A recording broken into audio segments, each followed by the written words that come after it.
Պարոն Կոնջորյան, ինչքան շահաբաժին է վճարվել, ինչքան դիվիդենդ է վճարել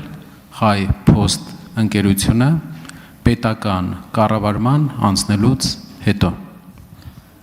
Պարոն Կարապետյան, շնորհակալություն հարցի համար։ Ես ուզում եմ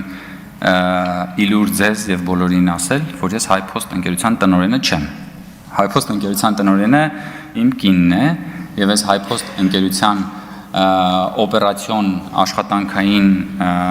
հարցերին չեմ խառնվում։ Հայ Post ընկերության վճարած դիվիդենդների, Հայ Post ընկերության գործունեության վերաբերյալ դուք կարող եք ձեր հարցերը ուղղել Հայ Post ընկերությանը համապատասխան սահմանված կարգով, դուք կարող եք նաև շուտով լինելու են կառավարության հետ հարց ու պատասխաններ, դուք կարող եք կառավարությանը դիմել, Հայ Post ընկերությունը գտնվում է բարձր տեխնոլոգիական արդյունաբերության նախարարության ներքո, դուք կարող եք նաև իրենցից այդ ճշտումները անել։ Ես իրավասու չեմ եւ այս քննարկումը այն մասին չի թե Հայ Post ընկերությունը որքան դիվիդենդ է վճարել։ Այս քննարկումը իմ տեխնատության մասին է, հետևաբար, պարոն Կարապետյան, եթե դուք ունեք հարց իմ տեխնատության կամ թեկուզ այդ նույն թեմայի վերաբերյալ, բայց ոչ տեղեկատվության հարցում, ինչպես որ դուք հիմա հարցնում եք, բնականաբար հարցրեք Հայ Post ընկերությանը եւ նրանք այդ մասին ձեզ պատշաճ տեղեկություն կհաղորդեն, բայց ես էլ օգտվելով առիթից, քանի որ դուք պետք է արձագանքեք, շատ է խոսվել այն մասին, որ Հայաստանի էլեկտրական ցանցերը Հայաստանի Հանրապետության քաղաքացիների, թոշակառուների վրա հավելագրումներ է արել մանկապարտեզների վրա, դպրոցների վրա, նույնիսկ հրապարակումներ են եղել, որ զորամասերի վրա հավելագրումներ արել։ Օգտվելով ձեր արձագանքի հնարավորությունից, պարոն Կարապետյան, խնդրում եմ, ասեք,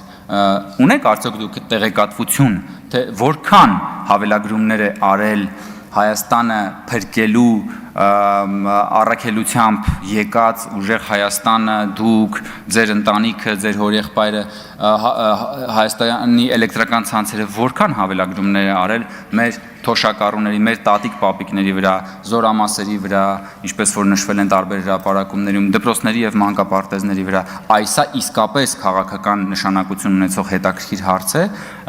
որը հաստատ հուզում է մեր հայրենակիցներին եւ ես վստահ եմ, որ դուք ունեք այդ տեղեկատվությունը, որովհետեւ ի տարբերություն ինձ, ով Հայ Post-ի տնօրեն չի, դուք, պարոն Կարապետյան, եղել եք Հայաստանի էլեկտրական ցանցերի Ինչն եք եղել։ Խորհրդի նախագահ, պատկերացնում եք, մի ամբողջ խորհրդի նախագահն եք եղել դուք, պարոն Կարապետյան, խնդրում եմ, ինչպես։ Պարոն Ղազենյան, դուք էլ տնօրենն եք եղել, տեսեք, բինգո, երկուսով էլ այստեղ եք տնօրենն եք եղել։ Արձագանք։ Պարոն Կոնջորյան, պետական կառավարում ստանձնելուց հետո Հայ Post-ը Հայաստանի Հանրապետությանը վճարել է 0 դրամ դիվիդենդ։ Ավելացրել է բազմաթիվ կետերով սակագները, վճարել է 0 դրամ, նրանից հետո, երբ կառավարումը վերցվել է, Հայաստանի ազգային հերոս Էդուարդո Էռնեկյանի ընկերությունից։ Հիմա գլխավոր հարցը, որը մեզ բոլորիս համար շատ կարևոր է, դուք վերցնում եք ընկերությունները մասնավոր կառավարիչներից եւ սեփականատերերից, կառավարում եք, բարձրացնում եք սակագները, պետությունը ստանում է 0% շահաբաժին։ Սա ձեր տնտեսական քաղաքականության դեմքն է։ Եվ վերջում ձեր ուժը ստանում է ընդամենը մի բան, մի հաստիկ։ Այնտեղ, շնորհակալություն։ Պարոն Կարապետյան, տեսեք, նախ պարոն Թունյանը, երբ որ ասում եմ ինքը կպատասխանի, ենթադրում եմ նկատի ունենալով այն հանգամանքը, որ պարոն Թունյանը, եթե չեմ սխալվում, դուք ժամանակին եղել եք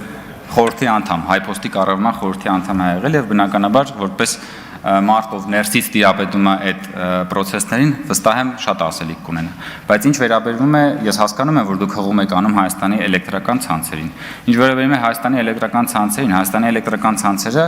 ստրատեգիական կառույց է եւ Հայաստանի էլեկտրական ցանցերի եւ Հայաստանի էլեկտրական ցանցերի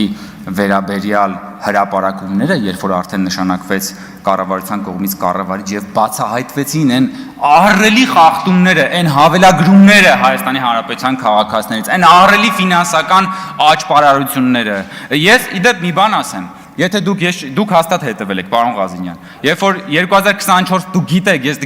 հասկացա, որ բանով էիք նայում, քաղաքացիական պայմանագիր խմբակցությունը Հայաց ներողություն 30 վայրկյան, էլի քաղաքացիական պայմանագիր խմբակցությունը 2024 թվականին կազմակերպեց